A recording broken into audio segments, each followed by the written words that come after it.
Okay, 16. A transcript of an interview conducted by Francois Diallo, librarian of the town of New Petoskey, publisher and editor of the New Petoskey News, 26 years after Miranda and Arthur's last dinner party in Los Angeles, and 15 years after the Georgia flu. Francois Diallo, thank you for taking the time to speak with me today. Kirsten Raymond, my pleasure. What are you writing? It's my own private shorthand. I made it up. Is it faster? Very much so. I can transcribe an interview in real time and then write it out later. Now, I appreciate you talking to me this afternoon. As I mentioned yesterday, I've just started a newspaper and I've been interviewing everyone who comes through New Petoskey. I'm not sure I have much news to tell you. If you were to talk about the other towns you've passed through, that would count as news to us. The world's become so local, hasn't it? We hear stories from traders, of course, but most people don't leave their towns anymore. I think my readers will be interested in hearing from people who've been to other places since the collapse. Okay. And more than that, well, publishing the newspaper has been an invigorating project, but then I thought, why stop with a newspaper?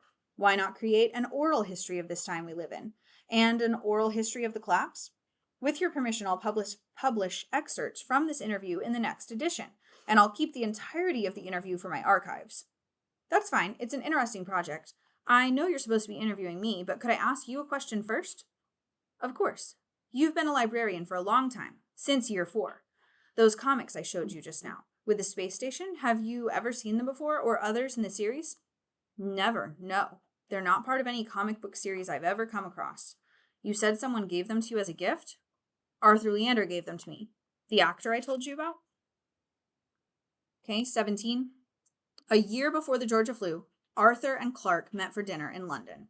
Arthur was passing through town en route to Paris at a moment when Clark happened to be visiting his parents, and they agreed to meet for dinner in a corner of the city that Clark didn't know especially well. He'd set out early, but when he stepped out of the tube station, he had a vision of his phone lying where he'd left it on his parents' kitchen counter, a map application open on the screen. Clark liked to think he knew London, but the truth was he'd spent most of his adult life in New York, secure within the confines of Manhattan's idiot-proof grid. And on this particular evening, London's tangle of streets was inscrutable. The side street for which he was searching failed to materialize, and he found himself wandering, increasingly late, angry and embarrassed, retracing his footsteps and trying different turns. He hailed a cab when the rain began. Easiest 2 quid I ever made in my life, the cabbie said, when Clark told him the address. The cabbie performed 2 left turns in rapid succession, and they were at the restaurant, on a side street that Clark could have sworn hadn't been there when he'd passed by 10 minutes ago. Of course, the cabbie said, you don't know where you're going unless you know where you're going.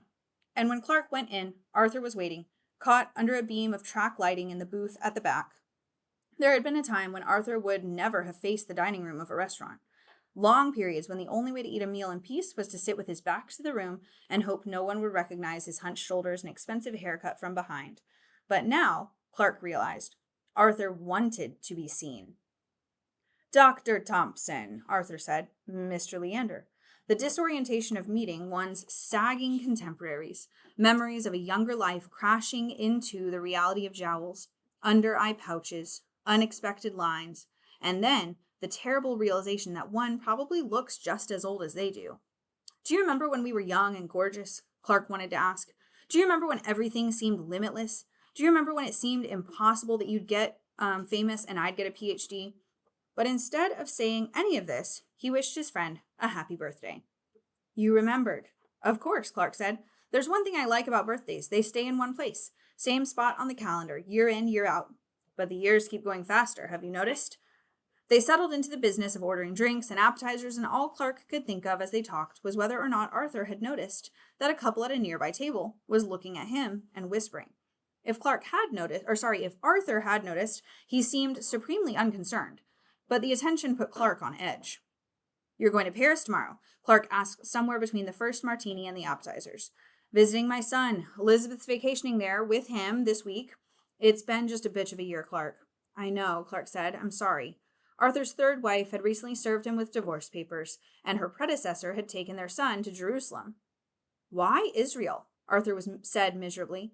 That's the part I don't understand, of all places. Wasn't she a history major in college? Maybe that's what she likes about it, all the history of the place. I think I'll have the duck, Arthur said, and this was the last they spoke of Elizabeth. Actually, the last they spoke of anything of substance. I've been indecently lucky. Arthur said later that night, on the fourth martini. It was a line he'd been using a great deal lately. Clark wouldn't have been bothered by it if he hadn't read Arthur use it in Entertainment Weekly a month or two earlier. The restaurant was one of those large, underlit places that seemed to recede into shadow at the periphery, and in the murky middle distance, Clark saw a pinpoint of a green light that meant someone was recording Arthur on a cell phone. Clark felt increasingly stiff. He was aware of the whispers that had sprung up, the glances from other tables. Arthur was talking about an endorsement deal of some kind, men's watches, his gestures loose. He was telling an animated story about his meeting with the watch executives, some kind of humorous misunderstanding in the boardroom. He was performing. Clark had thought he was meeting his oldest friend for dinner, but Arthur wasn't having dinner with a friend, Clark realized, so much as having dinner with an audience. He felt sick with disgust. When he left a short time later, he found himself wandering, even though, by now, he'd oriented himself and knew how to get back to the tube station. Cold rain, the sidewalk shining, the shh of car tires on the wet street, thinking about the terrible gulf of years between 18 and 50. Chapter 18, Diallo. I'd ask you more about Arthur Leander in the comics in a moment. I'll ask you more. Perhaps I could ask you a few questions about your life first. Kirsten. You know me, Francois. We've been coming through this town for years. Yes, of course. But some of our readers might not know you or the symphony. I've been giving copies of the paper to traders, asking them to distribute it along their routes. You've been acting since you were very young, isn't that right? Very young. I was in a commercial when I was 3. Do you remember commercials? I do, regrettably. What were you selling? I don't actually remember the thing itself, the commercial, but I remember my brother telling me it was for arrowroot biscuits. I remember those too. What came after the biscuits? I actually don't remember, but my brother told me a little. He said I did more commercials, and when I was 6 or 7, I had a recurring role on a televised show. Do you remember which show? I wish I did. I can't remember anything about it. I think I've mentioned before, I have some problems with memory. I can't remember very much from before the collapse. It's not uncommon among people who were children when it happened. And the symphony. You've been with them a while, haven't you? Since I was 14. Where did they find you? Ohio. The town where we ended up after we left Toronto, my brother and I. And then after he died, I was there by myself. I didn't know they went that far south. They only went down there once. It was a failed experiment. They wanted to expand the territory. So that spring, they followed the Maumee River down past the ruins of Toledo and through the Auglaize River into Ohio. And they eventually walked into the town where I lived. Why do you say it was a failed experiment? I'll always be grateful that they passed through my town, but the expedition was a disaster for them. By the time they reached Ohio, they'd lost an actor to some illness on the road, something that looked like malaria, and they got shot at 3 times in various places. One of the flautists got hit and almost died of the gunshot wound. We, the symphony, never left their usual territory again. Seems like a very dangerous life. No, that was years ago. It's much less dangerous than it used to be. The other towns you pass through, are they very different from here? The places we return to more than once aren't dissimilar to here.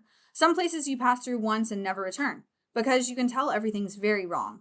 Everyone's afraid, or it seems like some people have enough to eat and other people are starving, or you see pregnant 11-year-olds and you know the place is either lawless or in the grip of something, a cult of some kind.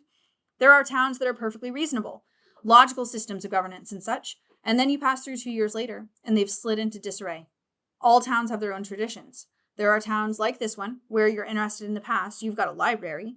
The more we know about the former world, the better we'll understand what happened when it fell. But everyone knows what happened. The new strain of swine flu, and then the flights out of Moscow, those planes full of patient zeros. Nonetheless, I believe in understanding history. Fair enough. Some towns, as I was saying, some towns are like this one, where they want to talk about what happened, about the past. Other towns, discussion of the past is discouraged. We went to a place once where the children didn't know the world had ever been different. Although you'd think all the rusted out automobiles and telephone wires would give them a clue. Some towns are easier to visit than others. Some places have elected mayors, or they're run by elected committees. Sometimes a cult takes over, and those towns are the most dangerous. In what sense?